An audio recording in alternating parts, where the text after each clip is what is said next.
ሰላም ሰላም ውድና የተከበራችሁ የደሴ ፋሚሊ ቤተሰቦች እንኳን ወደ ቻናሌ በሰላም መጣችሁ እያልኩኝም ዛሬም ያው በአዲስ ቪዲዮ መጥቻለሁ። ባለፈ በቆንኩበት ይቀጥላለሁ። ቪዲዮ አይንዛዘ ብዬ በመሃል ነው ያቋረጥኩት። እንደዚህ በአጭር ቪዲዮ ይመጣሉኝ። ይህንን ቪዲዮ ስትጀምሩ በላይክ በኮሜንት በሰብስክራይብ ጀምሩ። ኮሜንት ያላችሁን ሀሳብ አስተያየት ካላችሁ በኮሜንት ላይ አስቀምጡልኝ ይመልስላችኋለሁ። አሁንም ይሄ ብዙ ጊዜ በኮሜንት ነው የሚመጣ። እኔ ኮሜንት ማንበብ ወዳለሁ ብያችኋለሁ።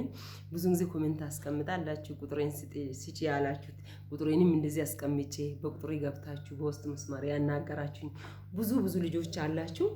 ዛሬም ደግሞ በዚህ በአረብ ሀገር ላሉት ልጆች ያለኝን ምክሬን ያለኝን ልምዴን ላካፍላችሁ ብዬ ነው። አሁን በአዲስ ነገር ቀጥላለሁ። እሱ ምንድነው?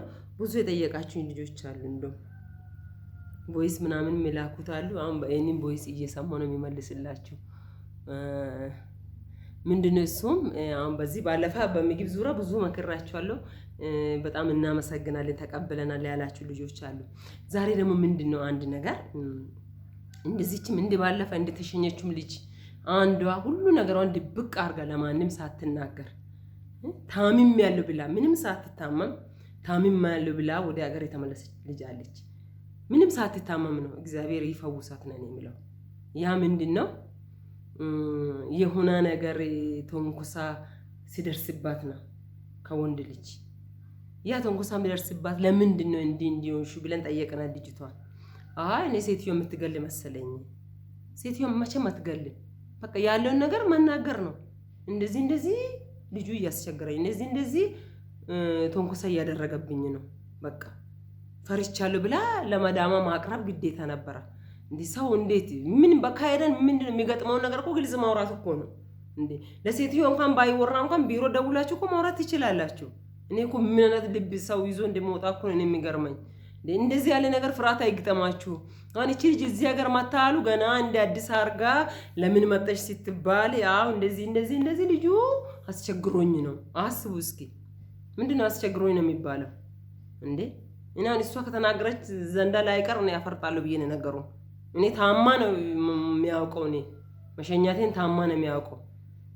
እቺ ልጅ አሁንም የሰውን ስም ባታጠፊ ጥሩ ነው ብዬ ነው የሚያስባት። እኔ ምንም የምደብቀው ነገር የለም። ምንም እንትን ምላት ነገር የለም። በቃ ስለዚህ ምንድነው የሆነ ነገር ካለ ግልጽ አድርጎ መናገር ነው። እንደዚህ ያለ ነገር ብዙዎች እንደዚህ የተበላችሁ ናቸው። ግልጽ አድርጋችሁ አውሩ። በጎረቤታችሁ ቋንቋ በደንብ የሚያውቅ ሰው ካለ አውሩ፣ ያስተረጉምና ከዛ መብታችሁን ያስከብራል። እንዴ አንቺ ምንም ካላለሽ እኮ ምንም ካሜራዎች እኮ በየቦታ አለ እኮ። እሱ ለተንኮል ከፈለጋው ካሜራውን ሊደብቅ ይችላል። ስለዚህ እንደዚህ ያለ ድብቅ ነገር አትሁኑ። ግልጹ ነው። ለማዳሞቻችሁ ግልጹ ነው፣ ንገሯቸው። በቃ ክፍልሽ ላይ ቁልፍ ከሌለ እኔ ቁልፍ ፈልጋለሁ፣ ያለ ቁልፍ አልተኝም በይ።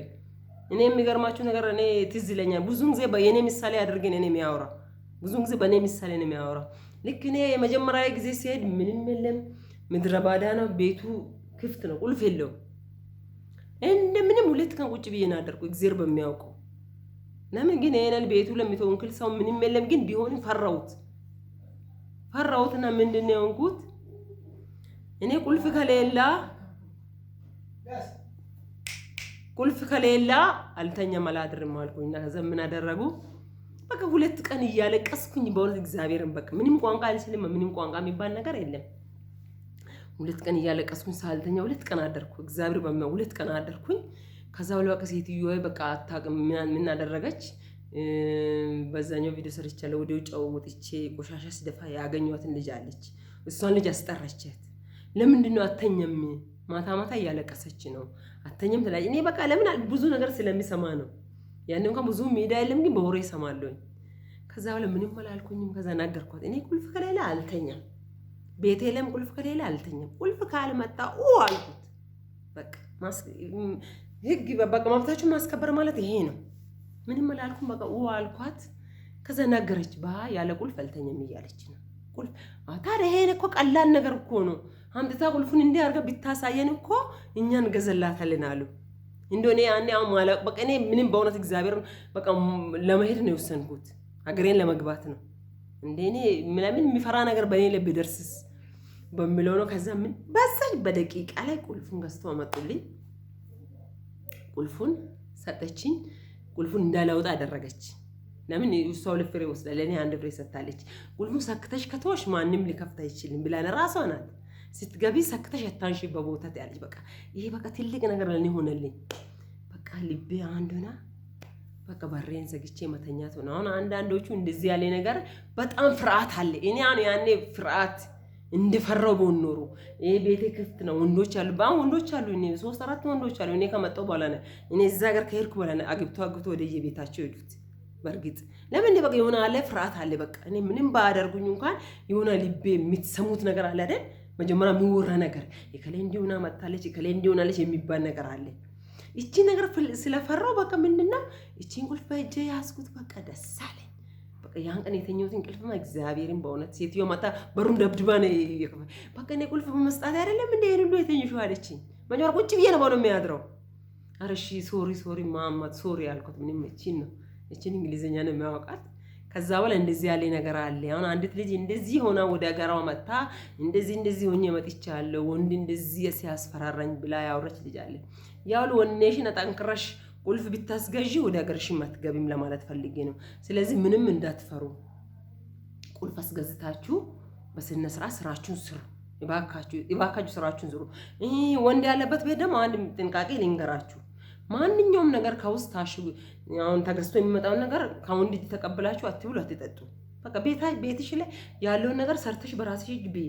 አሁን ብዙ ተንኮል ስላለ ነው። ብዙ ሲስተሞች አሁን የታሸጋ ነገር አምጥቶ ይሰጡሻል እንጂ ብይ ይላሉ። ይሄን ነገር አትጠቀም። ወንድ ያለበት ቤት ይሄን ነገር አትጠቀም። ይሄን ትልቅ ምክር ነው። እኛ ቤት አሉ ወንዶች ለምን ውስጣቸውን በደንብ ማወቅ ከጀመርኩ በኋላ ነው መብላት የጀመርኩ። ለምን ስለሚሰማ ነው። ብዙውን ጊዜ በቃ የሆነ የሚጠጣ ነገር ገዝተው አመጣሉ የሚበላ በቃ ለምን ለሰው ሩሩ ናቸው። በቃ እነሱ ሳይበሉ አንቺ ብትበይነ ደስ የሚላቸው አንድ ልጆቹን ባይሪያቸውን ሲያወቅ በቃ እንደ ወንድሞቼ ማድረግ ጀመርኩኝ። ውዬ ሲያድር በቃ ለኔ መልካም ነገር እንደሚያስቡ ተንኮል እንደሌላቸው ካወቁ በኋላ ነው ከውጭ ያመጡትን ነገር የሚበላ በቃ እንደዛ ነገር ያለ። አሁን እንደዚህ ተንኮል ደግሞ የሚያስብም አለ፣ መልካም ነገር የሚያስብም አለ። አሁን አገኘሽ ብለሽ እሱ ገዝቶ አመጣው ነገር ቀንጨበረሽ አትቢ። በቃ እሺ በላለሁ አመሰግናለሁ ቴንኪው ብለሽ ሹክራን ብለሽ ተቀብለሽ አስቀምጪ ወይም ድፊበት አትቢ። እንዶ እኔ እሱን ትልቅ ምክር ናት። እሱም እኔ እቺን ነገር ሁሌም ጣል አደርጋለሁ ብዬ የምረሳት ምክር ናት። ስለዚህ ምንድነው ውላችሁ ሲታድሩ ሁሉ ነገር በቃ ይመቻቻል። በአንድ አትወስኑ። እኔ በጣም የሚያሳዝኑ ሰዎች አሉ። በእውነት ሄጄ እኮ 2 ወር ሰርቼ ተመልሼ መጣሁ። አሁን እዚህ አካባቢ በጣም እኛ በእኛ ዙሪያ ላይ በሻሸመኔ ዙሪያ ላይ ብዙ ልጆች ሄጄ መጣሁ። ምን ሆነሽ መጣሽ? እንደዚህ ሆኜ ከማዳማይ ጋር ተጣልቼ እንደዚህ ሆኜ ኧረ በስመ አብ መጣላት ማነስ እንዴት ተጣልቻለሁ? አንተ ሰይጣን ዞር በኔ ለዓላማ መጥቻለሁ ብዬ ነው ገፍትሬ እሱን ቁርጡን ነግሬ ዞር ምለኝ። ጠላት እኮ አጋጭቶሽ እኮ ወደ ሀገርሽ እንድትገቢ ነው የሚያደርገው። ብዙውን ጊዜ ይታገላል፣ ብዙውን ጊዜ ትግላል። ግን ያን ትግል የምታሸንፊ አንቺው ነሽ። በቃ ለወኔ እስከንድርሽ በእውነት እኮ ነው። በቃ ለወኔ በቃ ጨክነሽ ለዓላማሽ እስካወጣሽ ድረስ ሙሉ ነገር አልጋ የሚሆን ነገር የለም። አሁን አንዳንዴ መኝታም ቸግሮኛል ምናምን የሚሉ ልጆች አሉ። እንዴ መኝታ እኔ በእውነት እንደኔ መኝታ ተቸገራ ሰው የለም። በእግዚአብሔር ፊት ነው። በዚች ምንጣፍ ላይ በገባሁት ቀን እዚች ምንጣፍ ላይ አንሶላ ብቻ ሰተኝ እንድተኝቼ ያድራለሁ። ምንም ቋንቋ አልችልማ፣ አማራጭ የለኝማ። ከዛ 15 ቀን ሙሉ ይሄ ኮላሊቴ ብስብስና አለ። በቃ ምንም አላልኩም። ሴትዮዋ ትንሽ ሄድ ያለች ናት፣ ቆንጆ ናት፣ አርደኛም አይደለችም፣ ወጠጤም አይደለችም። በሳምንት ነው በ15 ነው ማምቤ እንዲ ጎኔን ያሳየው እግዚአብሔር በሚያውቀው ነው። እንዲ ጎኔን ያሳየዋት ጎኔን ሲያሳይ ከዛ የሆነ እንትኖችን አውርዳ ሰጠችኝ። የሆነ ፍራሾችን ሲስ ፍራሾች አሉ በጨርቅ የተሰፉት። በቃ እሱን ደርቤ መተኛት ጀመርኩኝ። ለምን ለዓላማ ነው የወጣሁት። እኔ አልጋ ምቾት ፈልጌ አይደለም የወጣሁት።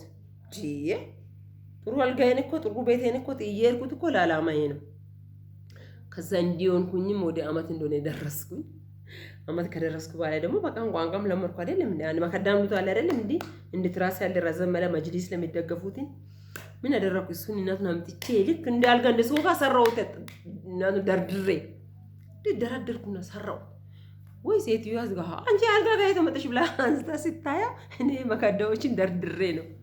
ከዛ እንዲየውኝ ስንት አመት እንደሆነ ተኛው። ዘመን አለ ሁሉ ነገር እኮ ያልፈልኩ። ከዛ በኋላ እንዲየውኝ በቃ ምን መሰላ በቃ ምን ልበላችሁ አልጋ ነው ምንድነው የሚባለው ተገዝቶልኝ መጣ። እንደ ቪዲዮቼ ለአንዳንዴ ቁጭ ብዬ አልጋ ይለቆ ቪዲዮ ሲሰራ ነበር። ከዛ ሁሉ ነገር አልጋ ባልጋ አይሆንም። እንቁላል ቀስ በቀስ በእግር ነው እንጂ እንቁላል ዘላ ወጣ እኮ በእግር አትሄድም። ይሄ ትዕግስት ለሌላቸው ልጆች ነው እኔ የምነግረው። ብዙውን ጊዜ ትዕግስት አለ። ታማችሁ ምን ሆናችሁ ምንም አትደባበቁ። አሞኛል እማማ አሞኛል፣ ማማ አሞኛል። ሙሉ ሕክምና እኮ አለ እኮ ሙሉ ሕክምና እኮ አለ። ምንም ፍርሃት አያስፈልግም። እንዴ ኢትዮጵያ ውስጥ መጥቶ ብዙ ብር ብዙ ካሽ አውጥታችሁ ከምትታከሙ በህጋዊ ሄዳችሁት ልጆች ናቸው። መብታችሁን ማስከበር። እኔ አሞኛል ሐኪም ቤት ሄዳለሁ በሉ። በቃ ሙሉ ሕክምና ነው። እኔ አሁን የሚገርማችሁ ነገር እዛ እኔ ብዙ ጊዜ እኔ ታክሜያለሁ። ለምን ቋንቋም እያወቅሁ ሴት ሲያመኝ እንደ ዶሜ ጭራሽ 80 ወርዶ ታክሜ ያውቃለሁ። ሞት ደረጃ ደርሼ አረ በይስ ደግሞ ምንም ሳምንት ሙሉ ደም እንትን እየወሰድኩኝ እየተመላለስኩኝ ሳምንት ሙሉ እንትንን ጠጥቼ ደሜ ትክክል የሆነ ጊዜ አለ። የትም ሪፈር ተደርጋችሁ ነው በአንድ አይደለም የምትታከሙት። በቃ ያመማችሁን እንትን አትደብቁ። ትንሽ ኩሽ ስል ትንሽ ሲያም አእምሯችሁ ወደ ኢትዮጵያ ያስብ። ለዓላማ እስከወጣሽ ታከሚ። የፈለገችበትን ወስዳ ነው የምታሳከው። ምንም ፍርሃት አያስፈልግም። አብሶን ቋንቋ የቻላችሁ የመጣችሁ ልጆች እሱን አበረታታችኋለሁ። ስለዚህ አትፍሩ። ካመማችሁ አሳክሙኝ በሉ፣ ታከሙ። በቃ ያሳክማችሁ። ስለዚህ እኔም ቪዲዮ አላቆምም፣ አሁንም ቀጥላለሁ። ብዙ ነገሮች እየመጡኝ ነው፣ ጥያቄዎች፣ ኮሜንት ለብዙ ነገሮች ነው። ደስ እንደዚህ ቢሆንስ ብሎ ብዙ ኮሜንት ብዙ ብያቸዋለሁ። ማንበብ ወዳለሁ ብያቸው ብዙ ኮሜንቶች እየመጡ ናቸው። በዚህ በኮሜንት መስራት እኔ ደስ በቃ ይሄ ቪዲዮ የማይከብዳል። ደስ አረብ ሀገር ስንት ዓመት ቆየሽ ያላችሁኛሉ። አረብ ሀገር 12 ዓመት ነው የቆየሁት። ያንን ልምዴን እንትን እላቸዋለሁ። በመቀጠል ደግሞ እንደ 12 ዓመት ቆይተሽ በትዳርሽ እንዴት ሆንሽ? በጣም ከባድ ጥያቄ ነው የተጠየቁት። በቃ ለዛ መለስ ብዬ እኔ መልሳቸዋለሁ። በጣም ከባድ ጥያቄ ስለሆነ ያን ሁሉ መልሳቸዋለሁ። እንዴት እንደምትቆዩ ትዳራችሁን እንዴት እንደምትይዙ ይህን ቪዲዮ አላቆምም፣ አሁንም ቀጥላለሁኝ። በሚቀጥለው ቪዲዮ እስከምንገናኝ ያን መልስ ሁሉ ብዙ ነው። በቃ ኮሜንቱ ከአይምሮ በላይ ስለሆነ መልሳቸዋለሁ። ከውስጥ መስማርም ቦይስ ያስቀመጣችሁ ልጆች አሉ። ሁሉን ልምዴን አሳልፋለሁ። አረብ ሀገር ቆይተሽ 12 ዓመት ቆይተሽ ምን ሰረሽ ያላችሁ ልጆች አሉ። ምን ሰራለሁ? ያው እቺን ጎጆ ሰርቻለሁ፣ እግዚአብሔር ይመስገን። በትንሹ የቺን ጎጆ ሰርቻለሁ። እሺ አካውንትሽ ላይ ምን አክል ብር አስቀመጥሽ? እንዴ እስከ አካውንት ተናገርኩ ማለት ዘርፉኝ ነው ማለት። በጣም የሚያስቅ ኮሜንት ነው፣ የሚያስቅ ነገር ነው በውስጥ የጠየቃችሁኝ። ችግር የለም እኔ አልደብቅም። በቃ ለምን እናንተ ስለ የኔ ስኬት እናንተን ያጠናክራል። ስለዚህ ያልደብቅ ያለውን ነገር ነግራቸዋለሁ። የሰራሁትን ነገር ነግራቸዋለሁ። በትዕግስት ጠብቁ እሺ። በሚቀጥለው ቪዲዮ እስከምንገናኝ ድረስ ባይ ባይ። መልካም ቆይታ ይሁንላችሁ።